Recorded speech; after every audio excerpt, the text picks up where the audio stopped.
I would now like to introduce Glenda Lehman, President of the National FOP Auxiliary, who will offer welcoming remarks to this memorial.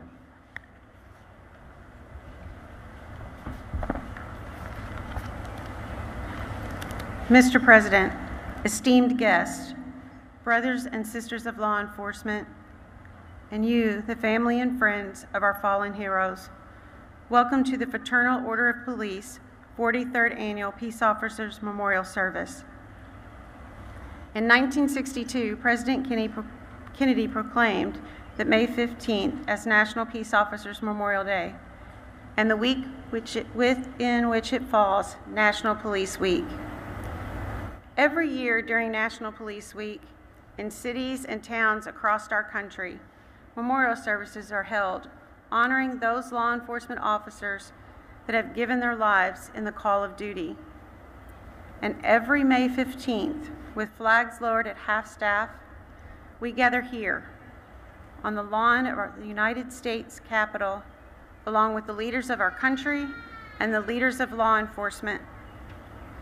In those few moments, the country pauses to pay tribute and honor to the memory and the sacrifice of the brave officers who gave their lives in service to protect those very communities. The 222 brave law enforcement officers whose names will be read here today are heroes.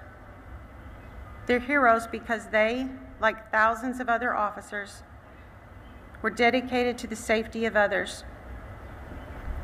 They put on a uniform, they pin on a badge, and they left their homes and you, their families, to protect our homes and our families. In their service, they gave great sacrifice. Greater love has no one than this, that someone lay down his life for his friends. They gave their lives in service to protect others. But we also recognize that you, their families, you also have bear great sacrifice. Planned events, important milestones, everyday moments that will be missed. I wish I knew the perfect thing to say to make it all better, but those words don't exist. But while no words or no actions can truly express our sorrow or lessen your loss or your sadness, know that we do grieve with you. I'm humbled to stand before you today, along with thousands of other law enforcement officers and their families from across the country, not only to acknowledge our heroes, but also to support you. There are things that death cannot touch, and your love for your officer is one of those things. Know that your loved ones have left a mark on our country and in our hearts, and for someone so special, they cannot be forgotten. We hope that today's service may bring you comfort. And on behalf of a grateful nation and law enforcement families everywhere, we extend our heartfelt condolences. Know that the members of the Fraternal Order of Police Auxiliary extend our unending support, and we pledge to let you never walk alone. May God bless you and keep you.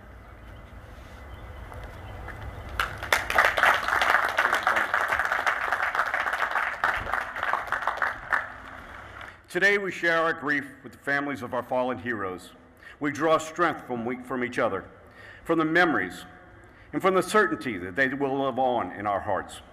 On this solemn day of remembrance, it is our honor to welcome to our 43rd Annual National Peace Officers Memorial Service, Joseph R. Biden, the President of the United States. He's been a part of our service many times over the years, as President, as Vice President, and during his time in the U.S. Senate. On behalf of our members and our families, thank you, Mr. President, for again joining us today. Brothers and sisters, our surviving families, and distinguished guests, please join me in welcoming the President of the United States, Joseph R. Biden.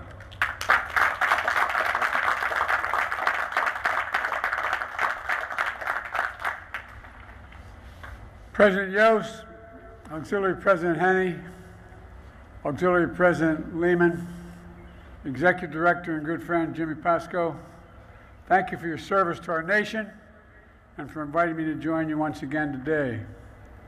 I'd also like to thank the Attorney General, the Deputy Attorney General Monaco, and as well as the Homeland Security Secretary Mayorkas, and the Director of the FBI, Secret Service, Alcohol, Tobacco, and Firearms, U.S. Marshal Service, and the Capitol Police for their leadership.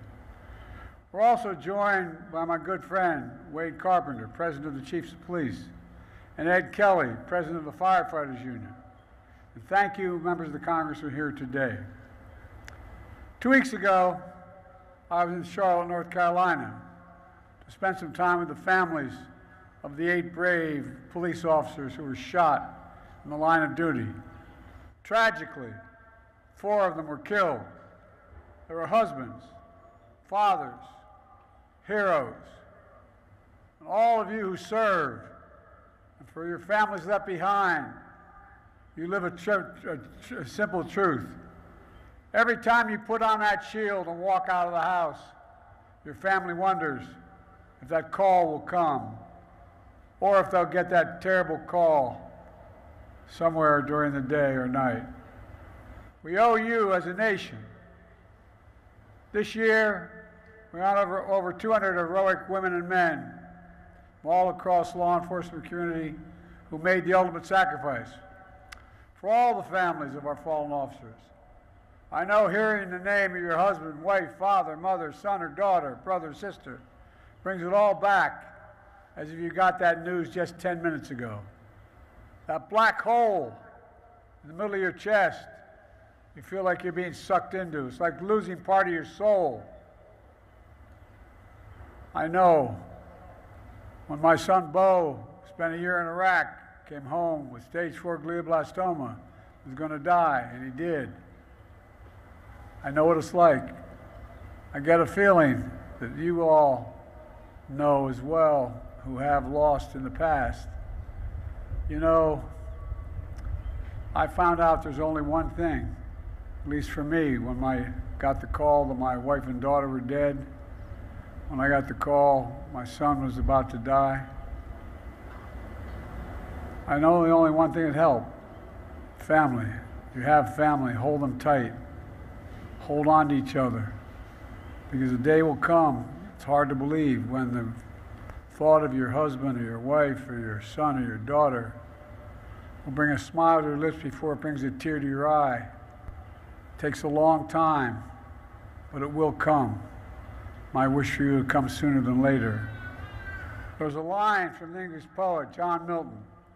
He said, "They also serve will only stand and wait."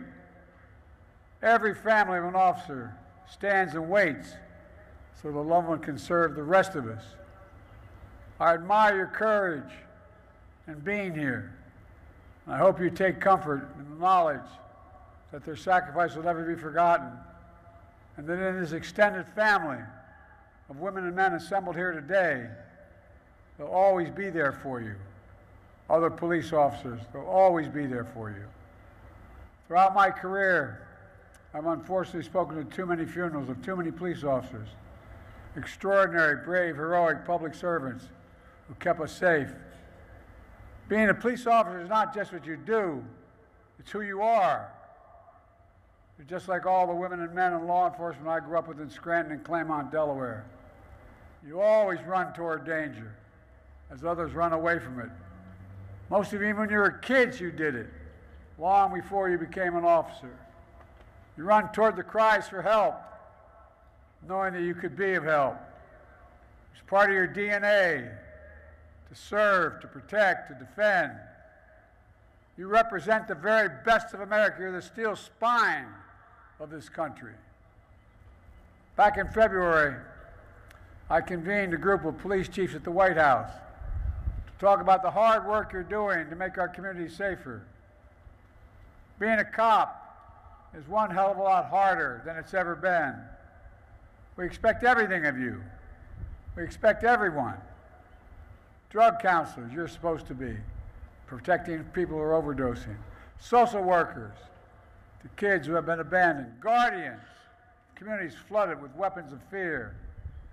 That's why since day one of my presidency, I've been working to make sure you have the tools you need to protect, the partners you need in the community to help.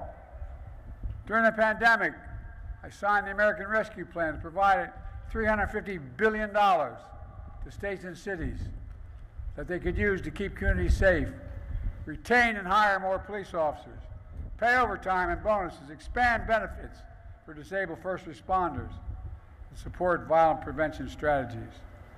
Places like Detroit, Toledo, Kansas City, Houston put more cops on the beat. It was one of the largest federal investments ever made in public safety. Also signed the most sweeping gun safety law in nearly 30 years to keep guns out of the hands of dangerous individuals, while strengthening background checks for gun purchases, cracking down on illegal gun sales, reining in ghost guns that are increasingly found at crime scenes. My Safer American plan invests $37 billion in public safety, to hire more police officers, trained in community policing, to build trust, to solve crimes faster. I'm grateful for the partnership of Jim and the other law enforcement officers that we work together on my executive order on policing.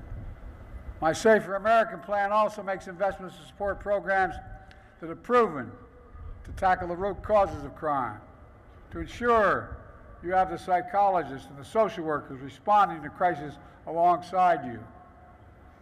We also know that police officers deal with unbelievable stress. Every time you respond to a call, execute a warrant, or conduct a traffic spot, there's a tremendous risk. Fear of ambush, anxiety of not knowing what's behind that door, the trauma of bearing witness to the most horrible tragedies imaginable. That's why our administration is laser focused on providing you with the mental health and wellness resources you need and deserve. That's why I also signed extended benefits for families of officers who tragically died by suicide, honoring Capitol police officers like Howard Liebengood, who defended the Capitol on January 6th, and whose dad I knew well when he served as Sergeant-at-Arms in the United States Senate. We remember all our law enforcement who defend this Capitol and our democracy on that terrible day. And Congress should also pass the Honor and Fallen Heroes Act that extends benefits to first responders who are exposed to toxic substances and die of cancer. I know so many who still carry the physical and invisible wounds of your service. We can never thank you enough for your courage, your service, and your sacrifice. You risk your lives every day for the safety of the people you don't even know. That's why each of you, each and every one of you is a hero. It's no accident that violent crime is near a record 50-year low. A 50-year low, it's because of extraordinary efforts by all of you and your communities, together with historic steps taken to support you. To stop the flow of illegal guns, to hold gun traffickers accountable for crimes. It matters, and it matters a lot. I often say there's no greater responsibility of government than ensuring the safety of the American people and those who sacrifice to protect us all. We've made a lot of progress, but there's still much more to be done. Let me close. To the families here today, my wife and I know how hard it is in different ways. But I promise you the day will come again when the memory of your loved one will bring a smile to your lips before it brings a tear to your eye. It may take a couple seasons, but it will come. And I hope you always remember one thing that is never fully lost: your love for them and their love for you. God bless you all. May God protect law enforcement, and may God protect our troops.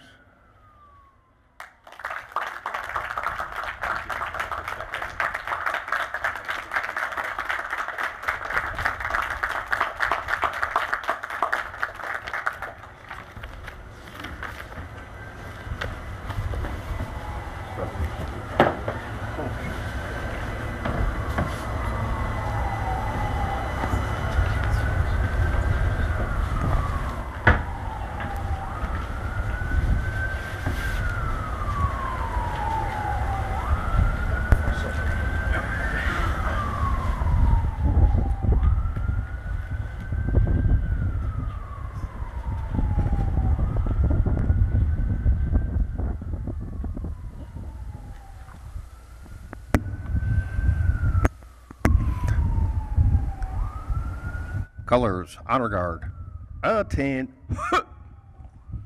Colors, right shoulder, arms. Ready.